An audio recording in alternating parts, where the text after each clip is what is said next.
Siap? Husna? Siap? Ya. Sisa? Siap. Oke, baik. Assalamualaikum warahmatullahi wabarakatuh. Waalaikumsalam warahmatullahi wabarakatuh. Alhamdulillah kita masih diberi kekuatan di sisa-sisa. Kita masuk sekarang sesi saudari Hasna dan Nur Asisa Basti. Saya memberikan waktu Anda 7 menit untuk mempresentasikan poin-poinnya ya. Setelah itu kita masuk ke sesi tanya jawab. Silakan, mulai dari siapa dulu? Dari Hasna, Pak. Hasna dulu. Iya, Pak. Oke.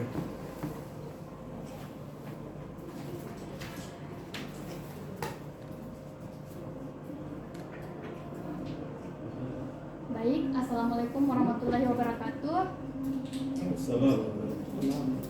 Terima kasih atas kesempatan yang telah diberikan kepada saya.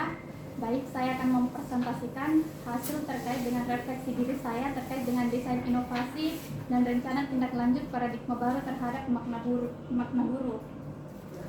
Adapun di sini yang saya akan bahas yaitu yang pertama ada refleksi pengalaman bermakna, yang kedua desain inovasi dan atau invensi, yang ketiga rencana tindak lanjut, dan keempat ada paradigma baru terhadap makna guru. Kemudian adapun latar belakangnya di sini itu seminar PPG adalah mata kuliah yang memfasilitasi mahasiswa dalam meningkatkan kemampuan melakukan refleksi secara logis, kritis dan sistematis terhadap proses dan hasil belajar selama mengikuti PPG. Selama proses perkuliahan di LPTK yang diperoleh selama 2 semester, pada akhir semester mahasiswa wajib merefleksikan melalui jurnal refleksi. Hal ini dilakukan untuk mengingat betapa pentingnya melaksanakan refleksi setelah melaksanakan pembelajaran. Guru yang refleksi adalah guru yang mampu melihat dirinya sendiri, melakukan refleksi dan introspeksi diri khususnya terhadap kegiatan pembelajaran yang telah dilakukan. Nah, adapun pengalaman belajar paling bermakna atau best practice di sini adalah setelah merefleksikan terhadap mata kuliah yang telah ditempuh selama 2 semester, saya memperoleh banyak pengetahuan dan pengalaman belajar baik secara teori maupun secara praktik. Namun pengalaman belajar yang paling bermakna menurut saya yaitu pada mata kuliah pembelajaran sosial emosional, khususnya pada topik 1 yang membahas tentang kompetensi sosial emosional berdasarkan kerangka KASEL, Collaborative for Academic Social and Emotional Learning atau KASEL.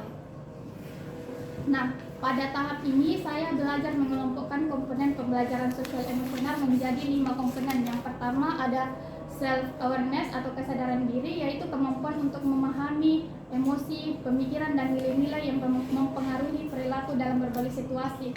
Yang kedua adalah self management atau manajemen diri, kemampuan untuk mengatur emosi, pemikiran dan perilaku secara efektif pada situasi yang berbeda. Nah, kemudian yang ketiga adalah responsibly decision making atau pengambilan keputusan yang bertanggung jawab, yaitu mampu membuat pilihan yang tepat dan konstruktif pada situasi tertentu. Dan yang keempat di sini adalah social awareness, kesadaran sosial, kemampuan memahami perspektif yang berbeda termasuk berempati terhadap kondisi individu dengan latar belakang yang berbeda. Dan yang terakhir di sini adalah relationship skill atau keterampilan sosial. Di sini adalah kemampuan untuk menjalin hubungan dan mempertahankan hubungan atau relasi yang sehat dan efektif dengan individu dari latar belakang yang berbeda. Nah, tujuan pembelajaran ini yaitu adalah untuk program preventif atau promotif, yang tujuannya di sini adalah untuk mencegah masalah perilaku dengan meningkatkan kompetensi sosial emosional. Nah, dengan memahami nilai-nilai pada topik pembelajaran ini, pengalaman belajar bermakna yang saya peroleh yaitu seseorang yang memiliki sosial emosional yang baik, ia akan mudah menerima tantangan, mudah belajar, memiliki sikap profesional dan mudah bersosialisasi. Pentingnya bagi calon seorang guru menjadi teladan dalam keterampilan sosial emosional.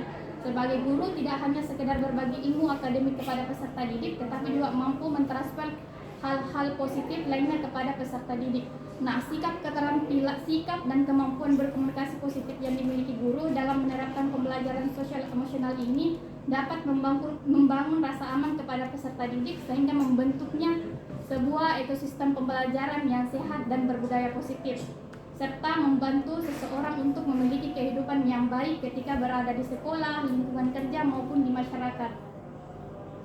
Nah, ini ada 2 cuplikan berita yang itu yang pertama ada data dari Federasi Serikat Guru Indonesia atau PSGI yang menunjukkan jumlah korban perundungan di satuan pendidikan selama paruh waktu 2023 adalah sebanyak 43 orang.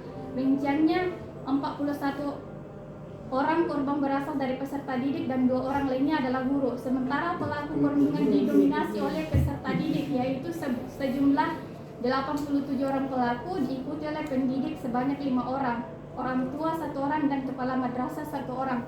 Kemudian ada data dari KPAI merilis data bahwa sepanjang tahun 2022 setidaknya terdapat lebih dari 226 orang kasus kekerasan fisik atau fisikis, termasuk perundungan yang jumlahnya terus meningkat saat ini.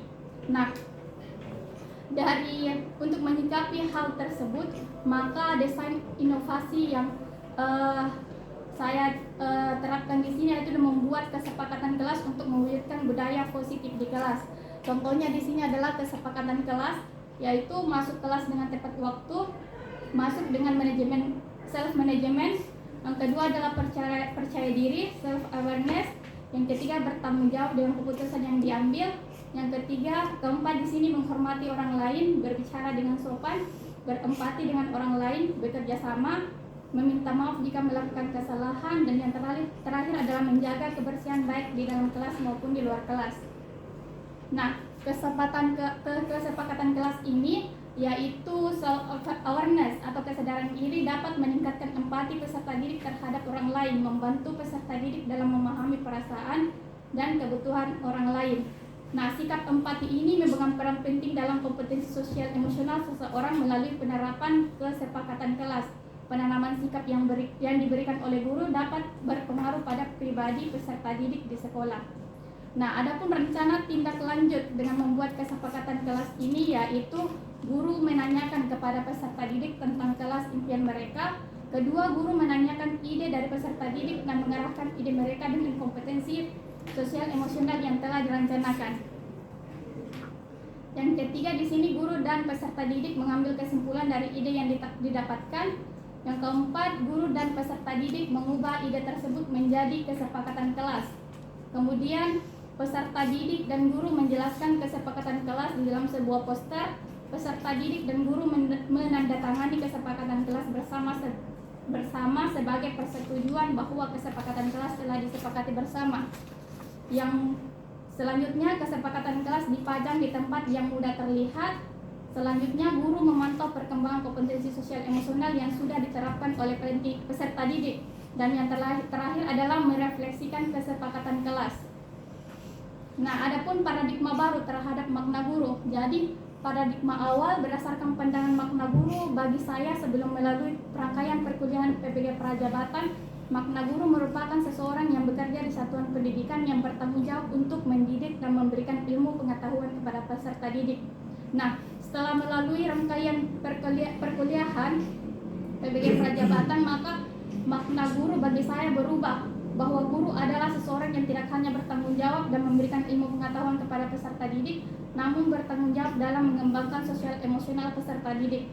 Oleh sebab itu, guru merupakan salah satu agen perubahan yang memiliki peranan penting dalam pembentukan karakter, sikap, dan kepribadian peserta didik di sekolah.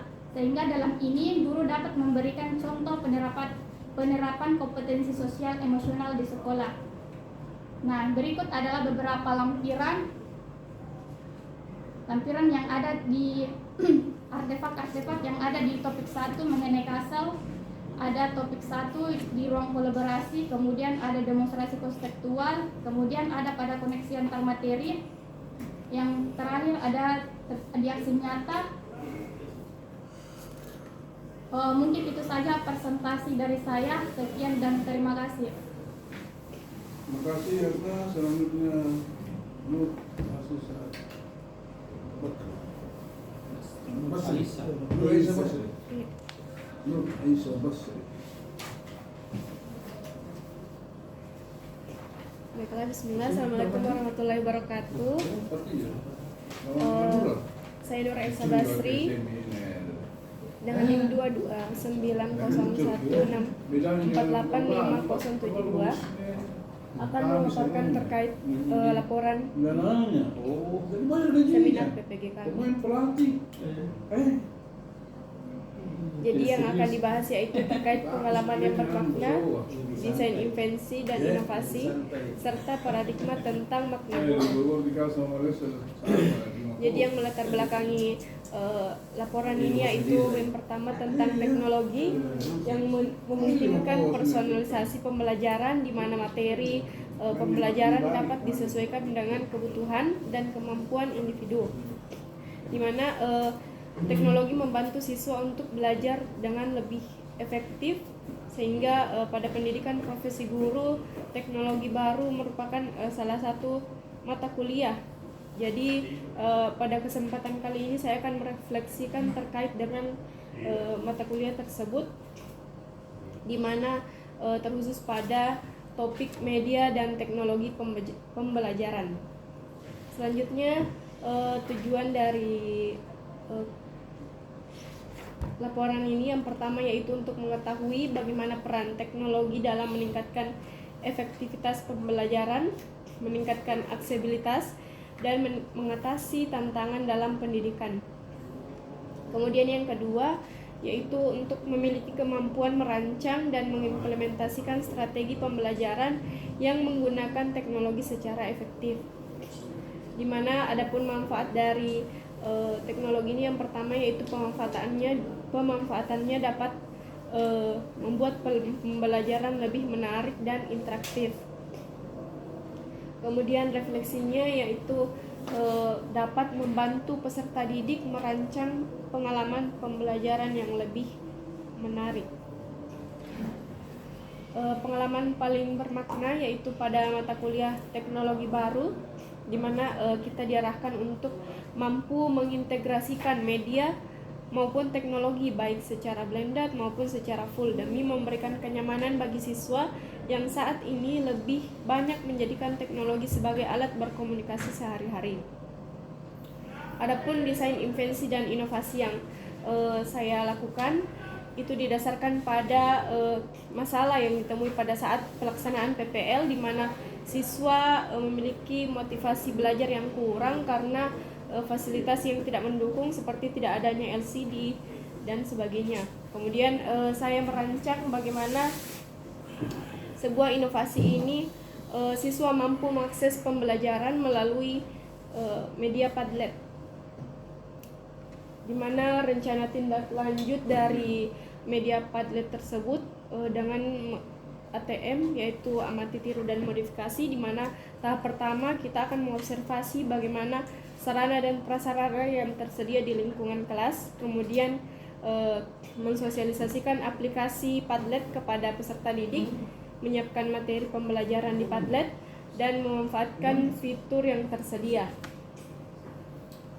Selanjutnya paradigma tentang makna guru. Jadi yang pertama saya berpikir bahwa guru merupakan seseorang yang mentransfer ilmu dan membimbing karakter peserta didik.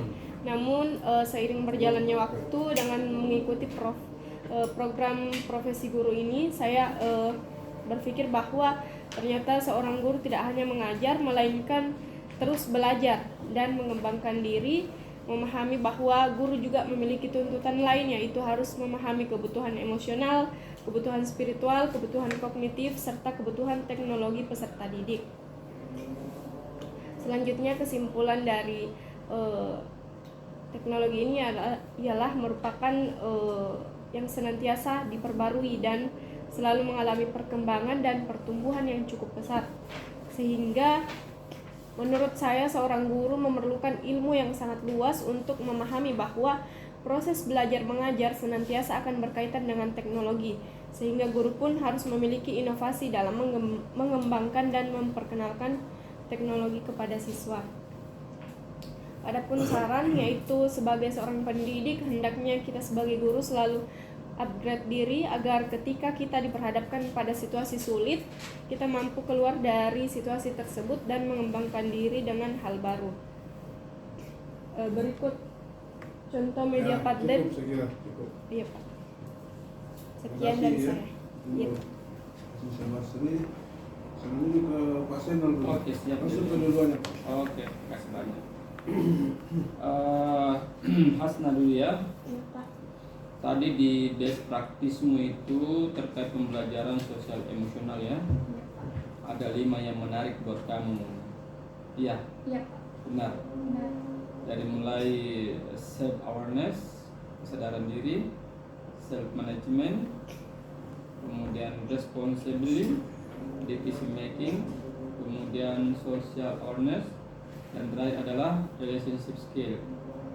Apanya yang menarik di sini, Hasna? Karena saya pikir kalau misalnya self awareness, orang kan punya kesadaran. Ada orang gila di situ. Orang sekolah, orang gila. Iya betul. Iya mungkin ada makna lain atau Ada yang berbuat gila. itu ya. Atau orang gila pura-pura sadar. Iya coba silakan. Baik Pak, terima kasih atas kesempatannya. Baik, saya akan menjawab yang Sebenarnya menarik gila. bagi Iya, saya di saya sini dari kelima poin yang telah disebutkan, yaitu salah satunya tadi self awareness atau kesadaran diri. Iya. Tadi kita sudah bilang bahwa semua orang punya kesadaran diri, tapi tidak semua orang mampu mengelola kesadaran dirinya tersebut. Dia kayak sadar dengan apa yang dilakukan, tapi tidak mampu, tidak, terkadang dia tidak bisa Pak, apa namanya itu Pak, kalau dia melakukan kesalahan, nanti setelah melakukan kesalahan ada orang juga yang tidak mampu menyadari kesalahannya, ada yang dia melakukan kesalahan tapi dia tidak menyadari kesalahan apa yang sudah dilakukan. Boleh saya potong ya? Nggak usah lanjut ya, lain satu saja case ya, itu saja kesadaran diri. Apa saya mau bilang tadi? Seberapa banyak, seberapa sering hal itu terjadi di lokasimu? PPL 1 atau 2? PPL 2 Pak. PPL 2 di kampung ya? Iya, Di mana? di SMA 2 Pinrang. Oh, Pinrang. Iya. Coba. Seberapa sering terjadi itu yang kamu katakan tadi? Kalau menurut saya Pak, sering sih. Pernah, kalau biasa kita lakukan kesalahan, biasa kita tidak sadar kesalahan kita tersebut, tidak sadar dengan kesalahan apa yang kita perbuat. Iya, yang kamu maksud itu siapa? Guru atau siswa? Bisa gurunya, bisa juga peserta didiknya. Siapa yang Pak. seperti itu? Iya kan, saya harus diyakinkan, Betul. ya kan? Harus saya diyakinkan. Kalau tidak bisa diyakinkan, berarti Anda punya narasi tidak membuktikan, iya betul, gagal. Karena tidak relevan dengan faktanya. Kalau untuk itu Pak, bisa ambil contoh dari peserta didiknya sendiri. Kan biasa kayak dia terlambat masuk, berulang kali diberitahu, belajar mendisiplinkan diri untuk masuk kelas dengan tepat waktu, tapi besok-besoknya masih dilakukan kesalahan yang sama, masih suka terlambat.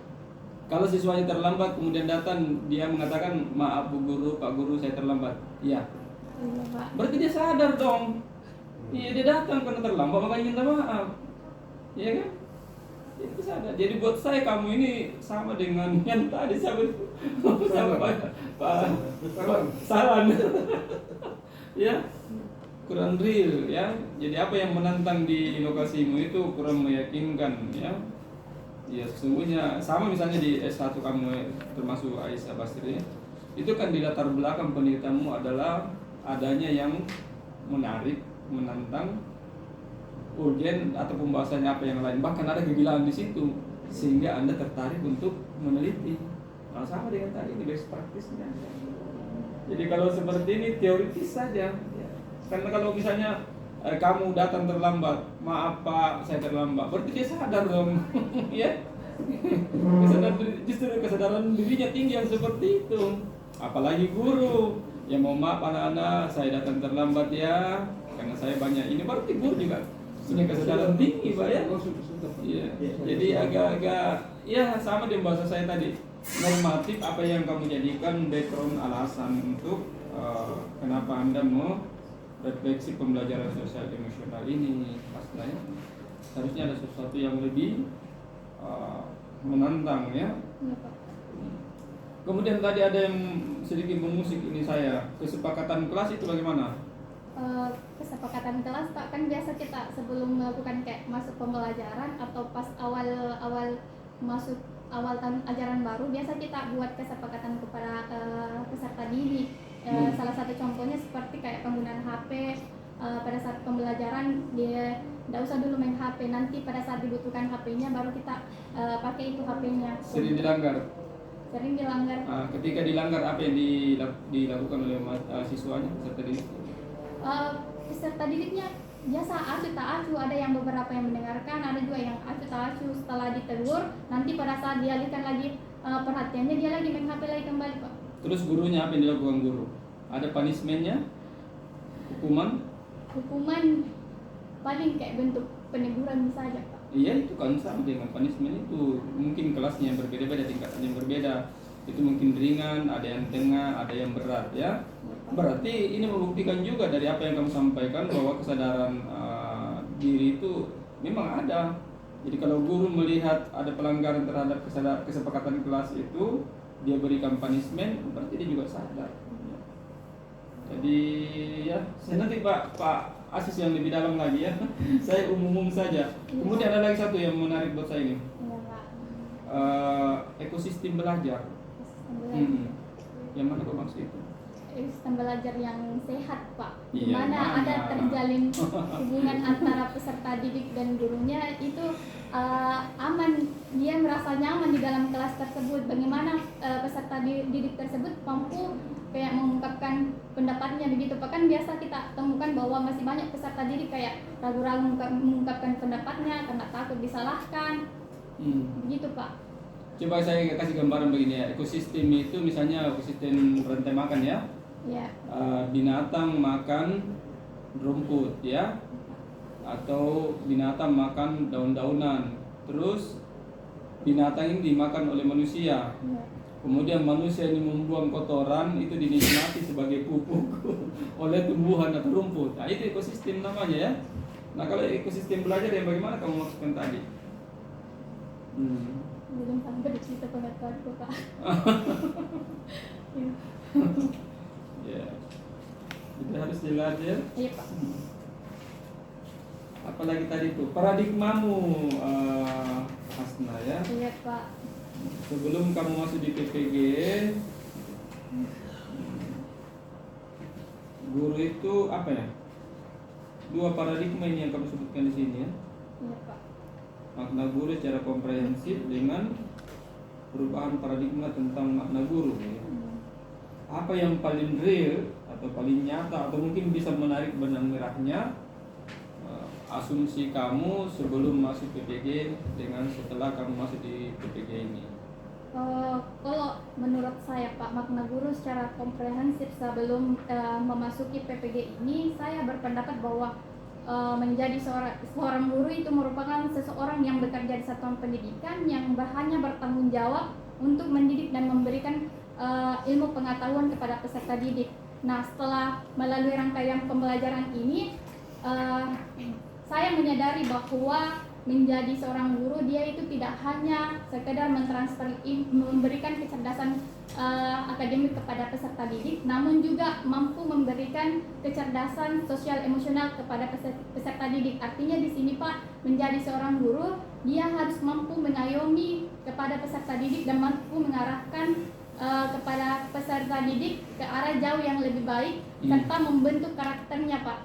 Saya kira hal seperti itu biasa saja ya. Artinya guru memang seharusnya begitu ya. Jadi guru pasti mau transfer ilmu, membuat karakter peserta didik lebih bagus, itu sudah seperti itu seharusnya ya. Jadi ini saya tanyakan ke Hasna karena saya curiga bahwa apa yang Anda asumsikan ini paradigmamu sama dengan teman-temanmu yang lain ya. Dari sebelum-sebelumnya saya lihat itu begitu semua ya. Transfer ilmu, membuat peserta didik lebih baik. Sama aja kan, dia sudah tupoksinya begitu guru ya. Adakah guru yang membuat peserta didiknya jahat? Itu jelek? Tidak ada dong? Ada kesini. Enak sekali kalau begitu ya. Jadi itu ya, Iya, untuk Hasna. Iya. Kemudian Nur Aisyah Basri ya. Hal yang sama Nur Aisyah. Yang pertama tadi apa pertanyaan saya kepada Hasna? Iya. Apa pertanyaan saya tadi yang pertama kepada Hasna? Yang pertama sekali, Pak. Iya. Tentang kesadaran diri. Bukan, kami tidak membahas kesadaran Oh, diri. yang paradigma tentang best makna- practice-mu ya. Oh. Nah, coba apa? Best practice yang saya lakukan yaitu kemarin menerapkan tentang media dan teknologi pembelajaran, Pak. Iya, apa yang dimaksud di situ? Jangan penjelasan. Iya, itu terkhusus pada topik 3 di mana saya sudah mengaplikasikannya dengan menggunakan media Padlet, Pak. Karena Padel ya? iya, Hmm.